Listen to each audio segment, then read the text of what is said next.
সন্ন্যাস ও গৃহস্থাশ্রম। ঠাকুর বলছেন, মন থেকে সব ত্যাগ না হলে ঈশ্বর লাভ হয় না। সাধু সঞ্চয় করতে পারে না, সঞ্চয় না করে পঞ্ছি অর দরবেশ। পাখি আর সাধু সঞ্চয় করে না। এখানকার ভাব, হাতে মাটি দেবার জন্য মাটি নিয়ে যেতে পারি না, বেটুয়াটা করে পান আনবার জো নাই। হৃদে যখন বড় যন্ত্রণা দিচ্ছে, তখন এখান থেকে কাশি চলে যাব বলে মতলব করলুম।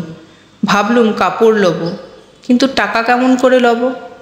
আর কাশি যাওয়া হলো না। মহিমার প্রতি ঠাকুর বলছেন, তোমরা সংসারী, তোমরা এও রাখো ওও রাখো, সংসার রাখো, ধর্মও রাখো। মহিমা বলছেন, এও কি আর থাকে?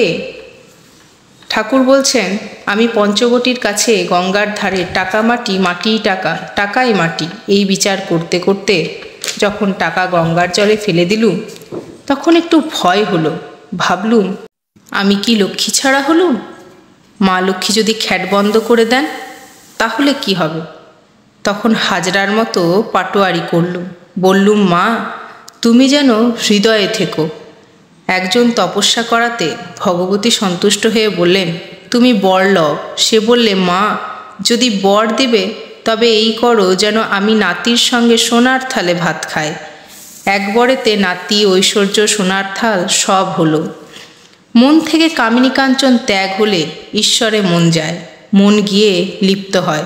যিনিই বদ্ধ তিনিই মুক্ত হতে পারেন। ঈশ্বর থেকে বিমুখ হলেই বদ্ধ। নিক্তির নিচের কাঁটা উপরের কাঁটা থেকে তফাৎ হয় কখন? যখন নিক্তির বাটিতে কামিনী কাঞ্চনের ভার পড়ে। ছেলে ভূমিষ্ঠ হয়ে কেন কাঁদে? গর্ভে ছিলাম, যোগে ছিলাম, ভূমিষ্ঠ হয়ে এই বলে কাঁদে, কাহা এ কাহা, এ কোথায় এলুম? ঈশ্বরের পাদপদ্ম চিন্তা করছিলাম, এ আবার কোথায় এলাম?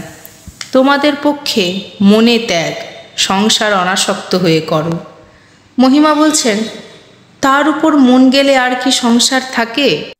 ঠাকুর বলছেন, সে কি, সংসারে থাকবে না তো কোথায় যাবে? আমি দেখছি যেখানে থাকি রামের অযোধ্যায় আছি। এই জগৎ সংসার রামের অযোধ্যা। রামচন্দ্র গুরুর কাছে জ্ঞান লাভ করবার পর বললেন, আমি সংসার ত্যাগ করব। দশরথ তাঁকে বুঝাবার জন্য বশিষ্ঠকে পাঠালেন। বশিষ্ঠ দেখলেন রামের তীব্র বৈরাগ্য। তখন বললেন, রাম আগে আমার সঙ্গে বিচার করো, তারপর সংসার ত্যাগ করো।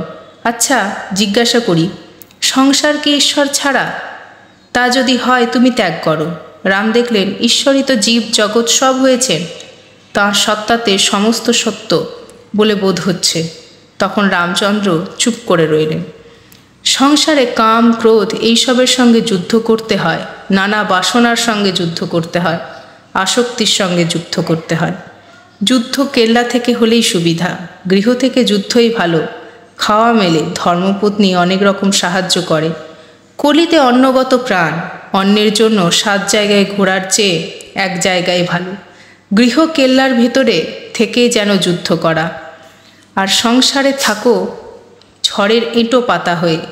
ঝড়ের এঁটো পাতাকে কখনো ঘরের ভিতর লয়ে যায়, কখনো আস্তা করে। হাওয়া যেদিকে যায় পাতাও সেই দিকেই যায়, কখনো ভালো জায়গায়, কখনো মন্দ জায়গায়। তোমাকে এখন সংসারে ফেলেছেন, ভালো, এখন সেই স্থানেই থাকো। আবার যখন সেখান থেকে তুলে ওর চেয়ে ভালো জায়গায় লয়ে ফেলবেন, তখন যা হয় হবে।